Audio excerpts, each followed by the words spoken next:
ایک مرتبہ حضرت موسیٰ علیہ السلام سے کسی نے پوچھا، زمین پر سب سے زیادہ علم کس کے پاس ہے؟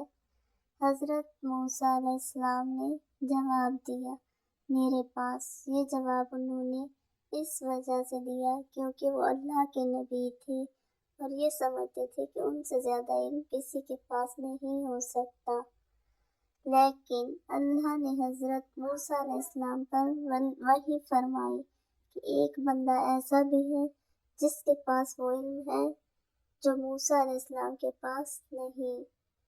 اللہ نے انہیں خضر علیہ السلام کے پاس بھیجنے کا حکم دیا تاکہ وہ ان سے سیکھ سکیں اور علم کے معاملے میں عاجزی اختیار کرنا سیکھیں۔ حضرت موسیٰ علیہ السلام نے اپنے شاگرد حضرت یوشع بن نون کے ساتھ سفر پر نکلے۔ اللہ نے انہیں ایک نشان بتایا کہ جہاں دو دریا ملتے ہیں وہیں انہیں خضر علیہ السلام ملیں گے۔ کئی دنوں کے بعد جب وہ اس مقام پر پہنچے تو حضرت موسیٰ علیہ السلام نے حضرت خضر علیہ السلام کو پایا۔ حضرت موسیٰ علیہ السلام نے حضرت خضر علیہ السلام سے درخواست کی کہ وہ ان کے ساتھ رہیں اور ان کے علم سے فائدہ اٹھائیں۔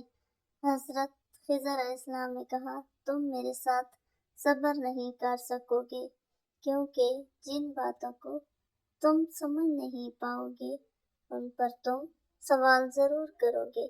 لیکن حضرت موسیٰ علیہ السلام نے وعدہ کیا کہ وہ صبر کریں گے اور خضر علیہ السلام کے ہر فیصلے کو مانیں گے۔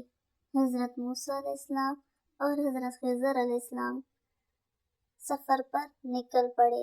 راستے میں 3 واقعات پیش آئے۔ حضرت خضر علیہ السلام اور حضرت موسیٰ علیہ السلام دونوں سفر پر نکلے اور دریا پر پہنچے۔ دونوں ایک کشتی میں بیٹھے جو نئی تھی۔ حضرت خضر علیہ السلام نے کشتی میں سوراخ کر دیا۔ حضرت موسیٰ علیہ السلام حیران ہو کر بولے، آپ نے یہ کیا کیا؟ یہ تو ان غریب لوگوں کی روزی کا ذریعہ ہے۔ خضر علیہ السلام نے کہا، میں نے تم سے کہا تھا کہ تم صبر نہیں کر سکو گے۔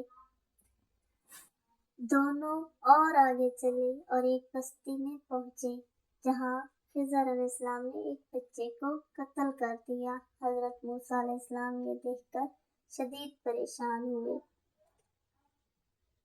اور کہا، آپ نے ایک معصوم جان لے لی، یہ تو ظلم ہے۔ حضرت خضر علیہ السلام نے دوبارہ کہا، میں نے کہا تھا کہ تم صبر نہیں کر سکو گے۔ تھوڑی دیر بعد چلتے چلتے وہ ایک بستی میں پہنچے جہاں کے لوگ بہت بخیل تھے اور انہوں نے انہیں کھانے تک کے لیے کچھ نہیں دیا۔ اس کے باوجود خضر علیہ السلام نے ایک گرتی ہوئی دیوار کو مرمت کر دیا۔ حضرت موسیٰ علیہ السلام نے حیرت سے کہا، حضرت ہم اگر چاہتے تو اس پر اجر لے سکتے تھے۔ انہوں نے ہمیں کھانا تک نہیں دیا اور ہم نے ان کی دیواریں سیدھی کر رہے ہیں۔ اب تمہاری میری جدائی ہوگی۔ تم نے یہ بھی اعتراض کر دیا۔ اب میں تمہیں بتاتا ہوں کہ یہ 3 کام میں نے کیوں کیے۔ پہلی بات، کشتی والی سنو، یہ 2 مسکین بچوں کی کشتی تھی۔ ان کے گھر کا چولہا اس کی کمائی سے جلتا تھا۔ دریا کے کنارے ایک ظالم بادشاہ آ رہا تھا جو لوگوں کی کشتیاں چھین رہا تھا۔ ہم نے تھوڑا سا عیب لگا دیا، وہ ٹوٹی کشتی چھوڑ گیا ہے۔ اب وہ تھوڑے سے پیسے لگا کے کشتی مرمت کر لیں گے اور گھر کا چولہا جلتا رہے گا۔ جس بچے کو ہم نے قتل کیا اس کے ماں باپ مومن، نیک تھے، سالم تھے۔ بچے نے بڑا ہو کے بہت بڑا ہونا تھا، ہم نے اس کو قتل کر دیا۔ اللہ اس کے بدلے ان کو بہتر اولاد دے گا۔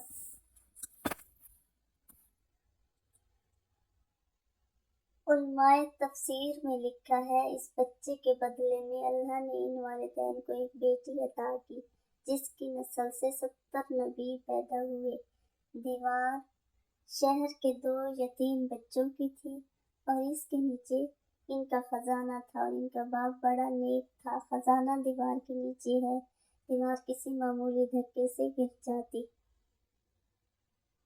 تو ہی صورتیں تھیں، یا وہ بچے خود اپنا خزانہ اٹھا لیتے یا لوگ اٹھا کے لے جاتے۔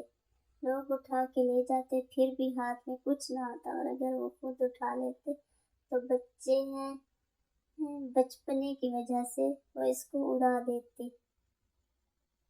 ہم نے اس کے اوپر دیوار کھڑی کر دی جب تک وہ اس قابل نہیں ہو جاتے کہ یہ خزانہ نکال کے اس کو صحیح مصرف پر لگا سکیں۔ اتنی دیر تک دیوار گرے گی نہیں۔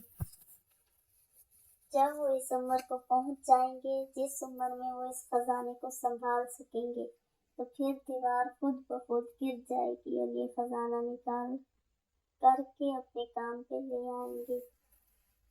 ہر چیز جو بظاہر بری یا نقصان دہ لگتی ہے ہمیشہ ویسی نہیں ہوتی۔ اللہ کی حکمت اور انسان کی سمجھ سے بالاتر ہے۔ علم کے معاملے میں ہمیشہ عاجزی اختیار کرنی چاہیے اور اللہ پر بھروسہ رکھنا چاہیے۔ علم ایک نعمت ہے، لیکن عاجزی کے بغیر یہ تکبر میں بدل سکتا ہے۔ اللہ کی حکمت پر یقین رکھو، کیونکہ ہر آزمائش کے پیچھے پوشیدہ بھلائی ہوتی ہے۔